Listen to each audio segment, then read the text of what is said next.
Il était une fois dans le charmant village de Paresseux-sur-Pré, où le rire était aussi essentiel que l'air que l'on y respirait.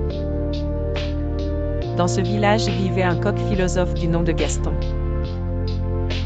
Gaston avait une particularité, il aimait méditer.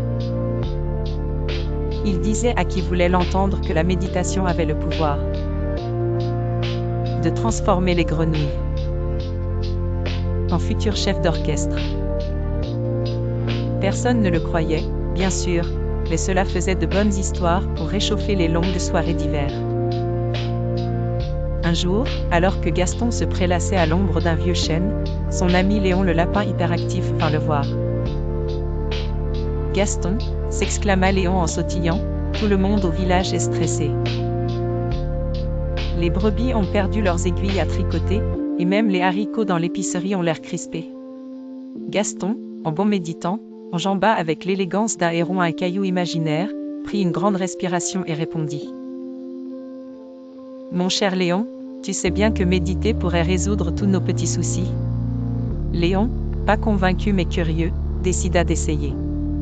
Il s'installa à côté de Gaston et ensemble, ils commencèrent une session de méditation.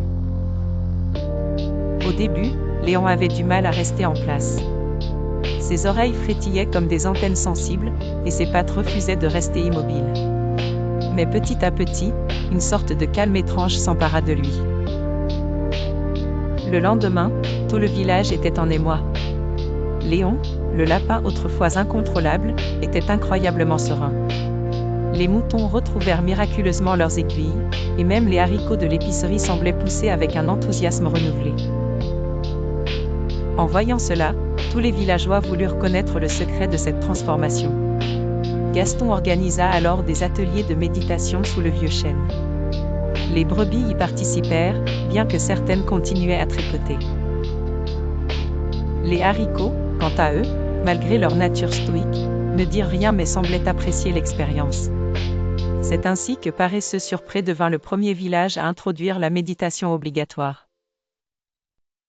Avec Gaston à sa tête, proclamé officieusement « guide suprême de sérénité ». D'aucuns disaient même que depuis, les grenouilles du coin avaient commencé à esquisser quelques croassements de symphonie, mais cela restera sans doute à jamais une légende villageoise.